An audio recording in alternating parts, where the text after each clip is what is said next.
executing this simple procedure under the most extreme circumstances. Neither man fully comprehended the historical significance of the weapon they carried. They knew it was supposed to stop German tanks.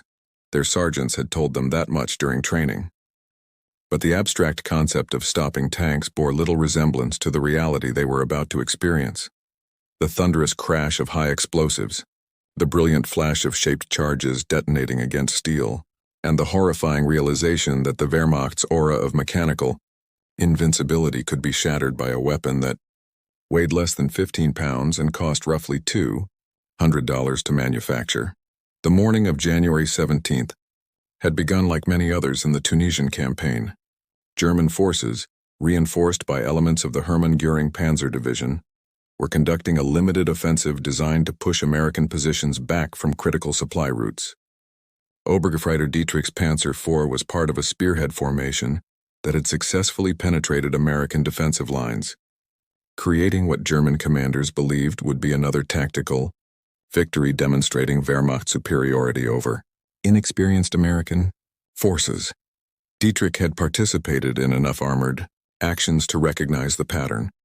American infantry would initially resist, then fall back in disorder as German tanks advanced, leaving behind equipment and positions that could be consolidated before the next phase of operations.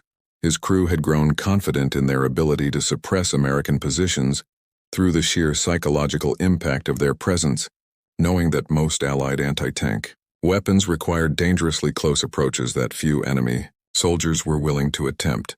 This tactical assumption that American forces would behave like previous opponents represented a fundamental misunderstanding of both American military culture and the specific capabilities of the weapons now being deployed against German positions.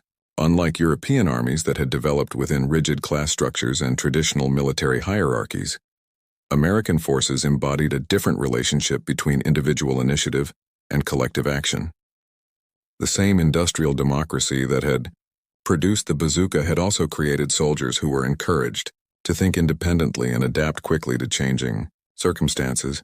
Henderson and Santos had positioned themselves in a shallow depression approximately 60 meters from the German advance route, close enough to ensure accuracy, but far enough to avoid immediate detection. The weight of the bazooka felt familiar in Henderson's hands, not unlike the pneumatic tools he had operated in his father's garage back in Ohio. Santos crouched beside him, a rocket